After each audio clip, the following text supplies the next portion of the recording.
Fijet Figaidagi, Senjao Paiba, billionaire or Kibani Pamagi Warini. Football Haiba, Matum Tao Posaksibu, Masakang Lagadi, Haidibani Pasi, Masakang Bagam Hani Danafau, Muikiana Poktungne.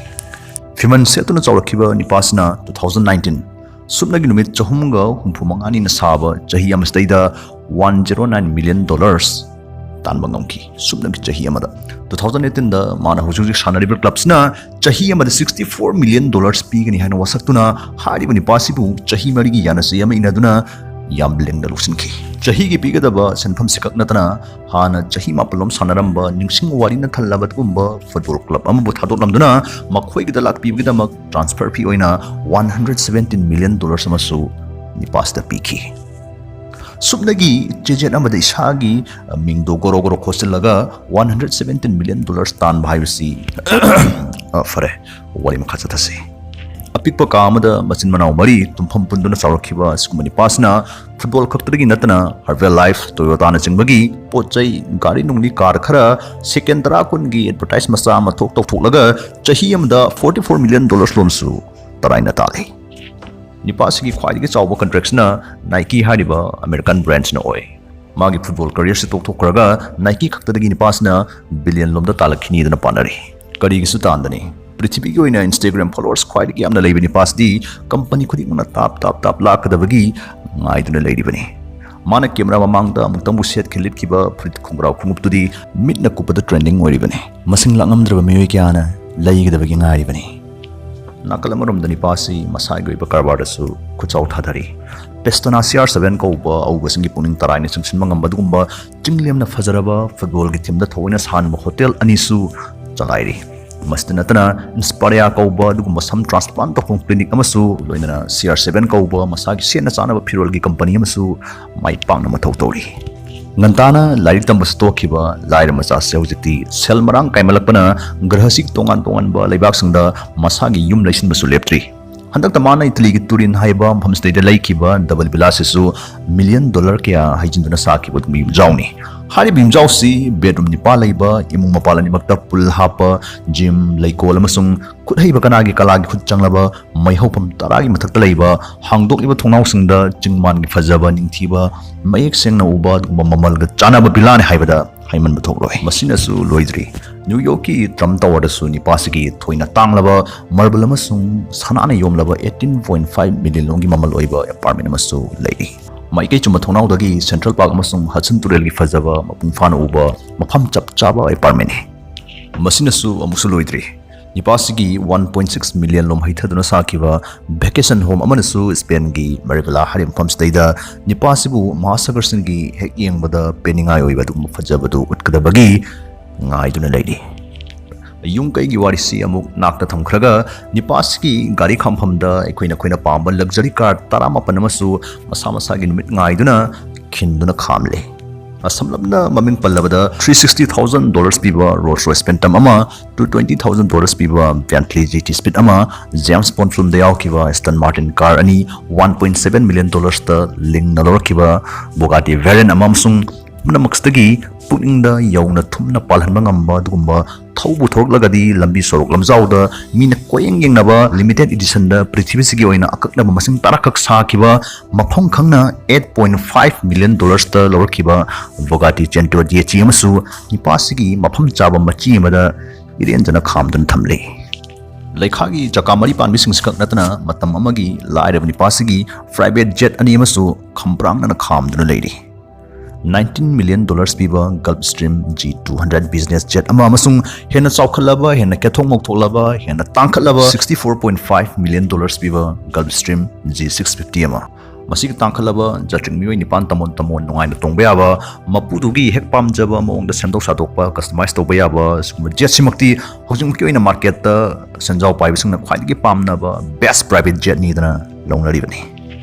Matamamada Masa Soli Kongulai Mali dana Tati Nganga Kiva Skumani Pasi Mapa Mapuna Kairak Tabiram Banataba Masagi Hona Jamal Kaktagi Mahina Ngasi Powder Rolex Nasakiba Quite Tang Bagari Masu Oitang Mamukudang da Tanap City Rolex GMT Master Eyes Mamalna $485,000 Diamond cadet kuntra masung white gold cadet tarani paloina duna saba suma gudang gari siki mamalsi khoi gi India gi paisa INR don thuklagadi crore ahunga lakh humpu lising nifum doi shutna chani ga marifu mari oigani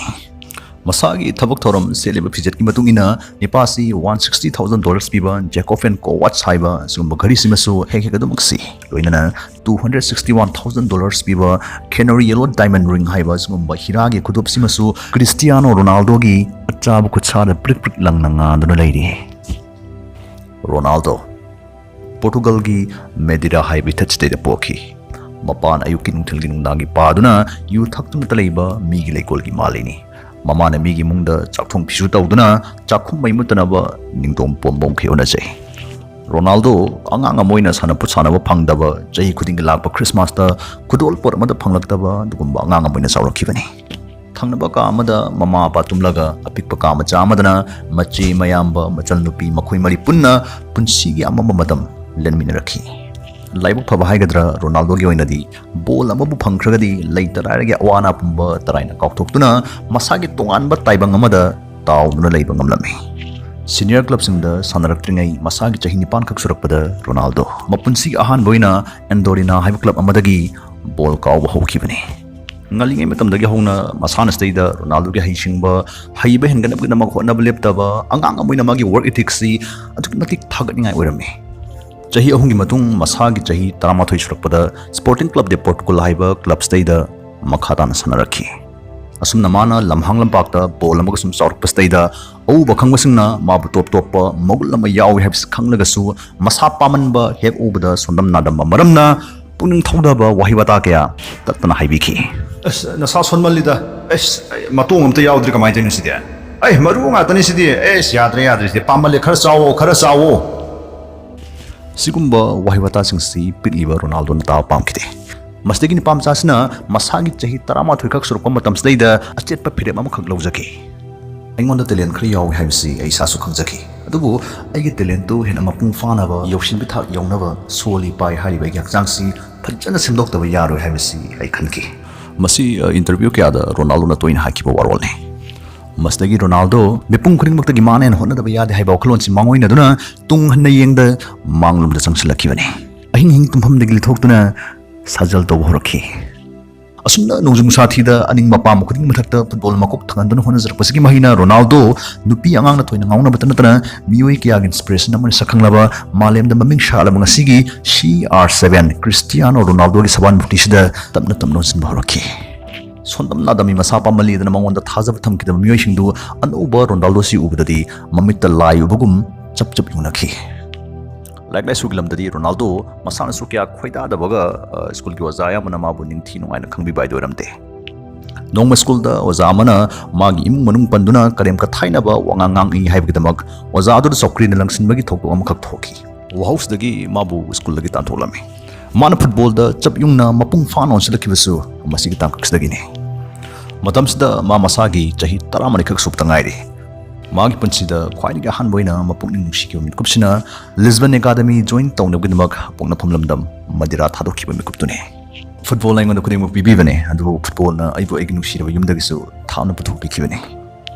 asumna nawriba Ronaldo akaknaba pandam amagdamak punsina piba makhal makha kya gi chaitheng amagi mathangda ama thengnaba horakhi masagi chahi taramanga surakpa Sporting Lisbon gidamak sanaringai Ronaldo masagi career yumpham phawning thina thondringai ningkhaiba chamana rakhi sanaroi amagi punsida mapung fana yamau nagaraba dungba Thamoi Leina amana Ronaldo gi makhong mokot chejet kishi laktuna kishinki mabu line liba doctor singna sanaba lemna bukhanganki sirasi changla chang ningkiba punsigi pandam dugidamak madugidamak honaba ngamloidaba madugidamak hingba ngamloidaba oiragadi madusu sibaga chapmane khanduna Ronaldo kudong thiningai oiraba surgery mada thamoi da thang thaduna yengnabasibu laksinkhibani asumna hongnaidraba pandam amagidamak chaitheng amagi mathangda ama khurau amagi mathangda sambal amagi mathangda pal yaikhai thingaiba kyana nak malidagi krik insilak dafau nipasna tokthoklage lepthoklage laibakta tamlamdrabani khanna sumba wakhalonsina kedawngeida langoi chalhan kideido pikru piklingai mugak chaurokpadagi masana masabu thajabaduna sapu kanman kibana nipasna football sanaroi kudingmaki manglan oiriba major trophy kuntra phangbana taibang malem staida anowun magum thorak pangam kibani ꯃꯁꯤꯅꯤ ꯂꯥꯏꯔꯕ ꯊꯃꯣꯏ ꯂꯩꯅꯥ ꯂꯩꯕ ꯅꯨꯄꯥ ꯑꯃꯅ billionaire ꯑꯣꯏꯔꯛꯈꯤꯕꯒꯤ ꯋꯥꯔꯤ꯫